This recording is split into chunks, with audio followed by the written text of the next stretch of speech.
ఎదురు వెళ్ళి బ్రిటిష్ వాళ్ళకి నేను వచ్చాను నా గిరిజనులు వదిలేయమని చెప్పి ఆ రకంగా గిరిజనులు పక్కకు తెప్పించి ఆయన ఎదురొడ్డాడు. అక్కడెక్కడ కాల్చుకుని ఇక్కడే కాల్చుకోమని గుండెలు చూపించి బ్రిటిష్ వాడి చేతిలో వీరమరణం చెందినటువంటి వందే మాత్రం అంటూ ప్రాణాలు వదిలేసినటువంటి మహానుభావుడు అల్లూరి సీతారామరాజు.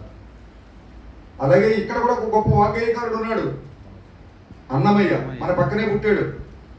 కాబట్టి సమరసతని చాటి చెప్పాడు, ఒకవైపు దైవభక్తిని చాటి చెప్పుతూ బ్రహ్మమొక్కటే పరబ్రహ్మమొక్కటే పరబ్రహ్మమొక్కటే నిండార రాజు నిద్రించు నిద్రయునొకటే అండనే బంటు నిద్రాదియునొకటే మెండైన బ్రాహ్మణుడు మెట్టు భూమి ఒకటే చండాలుడుండేటి కరి భూమి ఒకటే.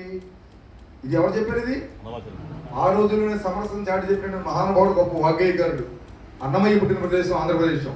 నన్నయ్య, తిక్కన, ఎర్రాప్రగడ, వేమన ఇలాంటి మహానుభావులు అందరూ పుట్టినటువంటి ప్రదేశం. అలాగే ఇక్కడ పుట్టినటువంటి ఒక గొప్ప సైంటిస్టులు, ఈ దేశంలో పుట్టిన వాళ్ళు, ఈ ఆంధ్రప్రదేశ్లో పుట్టిన వాళ్ళు గొప్ప సైంటిస్టులు ఎర్రాప్రగడ సుబ్బారావు గారు. ఈయన